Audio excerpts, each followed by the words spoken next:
Hello everyone, welcome and welcome back to my channel. I hope you all are doing good. So in today's video we are going to talk about my visa timeline कि मैंने visa के लिए apply कब किया था, मैंने biometrics कब दिया था, मेरा बायोमेट्रिक्स अपडेट कब हुआ था, मैंने मेडिकल कब दिया था और मेरा मेडिकल कब अपडेट हुआ था और उसके बाद फाइनली मेरा वीज़ा कब आया था और मुझे क्या क्या दिक्कतें आई थी इस प्रोसेस के दौरान और कैसे आप उन चीज़ों को अवॉइड कर सकते हैं।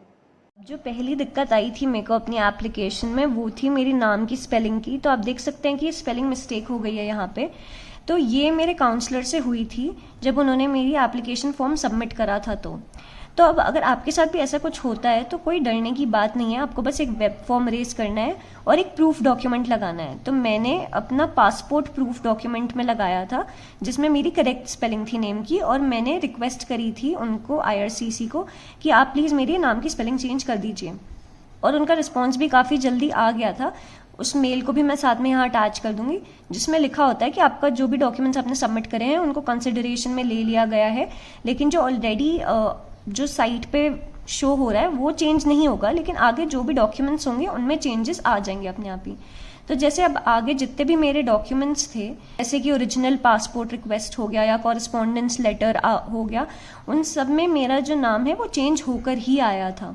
तो अगर आपके साथ भी ऐसा कुछ होता है तो आप बस एक सपोर्टिंग डॉक्यूमेंट लगा के वेब फॉर्म रेज कर दीजिए। इसके बाद जो मुझे दूसरी दिक्कत आई थी वो थी बायोमेट्रिक्स की। तो बायोमेट्रिक्स मैंने अपना 26 अप्रैल को ही दे दिया था, लेकिन वो अपडेट हुआ है जाके 18 मई को। अब यूजुअली बायोमेट्रिक्स सेम डे पे या 7 डेज के अंदर अंदर ही अपडेट हो जाता है, इतना टाइम बिल्कुल नहीं लगता है, लेकिन मैंने फिर भी 10 डेज तक वेट करा। उसके बाद मैंने अपने काउंसलर से बात करी तो उन्होंने मुझे थोड़े दिन और वेट करने के लिए बोला। तो 15 डेज होने के बाद मैंने अपने काउंसलर को बोला अब हमें वेब फॉर्म रेस कर देना चाहिए, बहुत टाइम हो चुका है।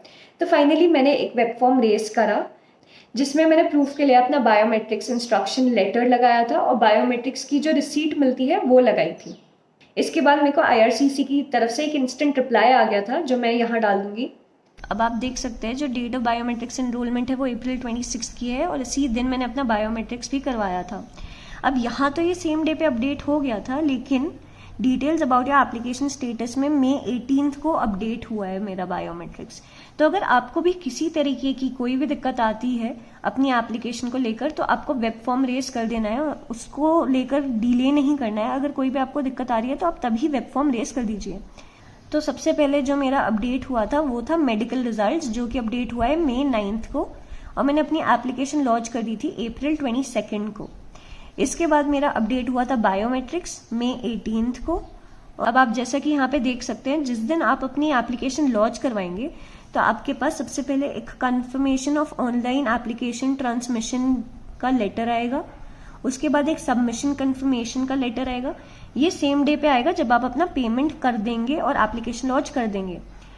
और उसी दिन रात को मेरे पास ये बायोमेट्रिक्स कलेक्शन लेटर भी आ गया था जिसमें यह लिखा होता है कि अब आपको अपना बायोमेट्रिक्स करवाना है, और उसके बाद आप VFS ग्लोबल पे जाके अपने बायोमेट्रिक्स के लिए एप्लीकेशन रेज कर देते हैं। इसके बाद मेरा कॉरेस्पॉन्डेंस लेटर 1 महीने बाद आया है। तो वैसे तो मेरा कॉरेस्पॉन्डेंस लेटर बायोमेट्रिक्स अपडेट होने के 5 दिन बाद ही आ गया था, लेकिन ओवरऑल टाइम 1 महीना लग गया था वो बायोमेट्रिक्स की दिक्कत की वजह से। तो अगर वो चीज़ नहीं होती तो मेरा वीज़ा काफ़ी पहले आ जाता। तो खैर उसके बाद थोड़े ही टाइम में आपके पास ओरिजिनल पासपोर्ट रिक्वेस्ट आ जाएगी जिसमें लिखा होगा कि अब आपको अपना पासपोर्ट स्टैंपिंग के लिए भेजना है। तो आप VFS ग्लोबल की साइट पे जाके एक फॉर्म भरेंगे जिसमें आप चूज कर सकते हैं आपको 2-वे कुरियर सर्विस करवाना है या in person passport pick and drop करना है। एक बार आपका पासपोर्ट स्टैंप हो जाता है और आपकी पूरा जो एप्लीकेशन है वो अप्रूव हो जाती है तो आपके पास एक और कॉरेस्पॉन्डेंस लेटर आ जाता है। और एक बार जब आपका पासपोर्ट IRCC के पास पहुंच जाता है और स्टैंप हो जाता है उस पर, तो ये बाकी चीज़ें भी अपडेट हो जाती हैं, जैसे कि फाइनल डिसीजन। ये भी मेरा जून 1, 2023 को अपडेट हो गया था, और रिव्यू ऑफ एलिजिबिलिटी। तब आप देख सकते हैं कि कैसे 1 महीने में मेरा वीज़ा अप्रूव हो गया था। तो होपफुली जो प्रॉब्लम्स मुझे आई आपको ना ही आए, लेकिन अगर आपको आती हैं तो आपको पता है कि उनके साथ कैसे डील करना है। आपको सिर्फ वेब फॉर्म रेज करना है, उसमें आपको अपनी प्रॉब्लम डालनी है और आपको अपना डॉक्यूमेंट, सपोर्टिंग डॉक्यूमेंट कुछ अटैच कर देना है साथ में।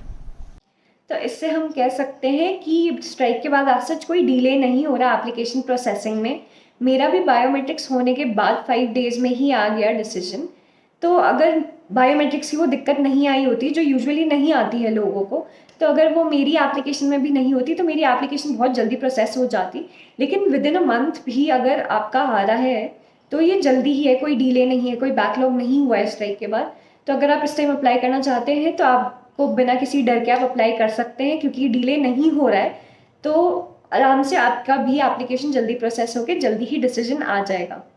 और इसी के साथ हम ये आज की वीडियो करते हैं एंड। अगर आपको ये वीडियो अच्छी लगी तो please like, share and comment.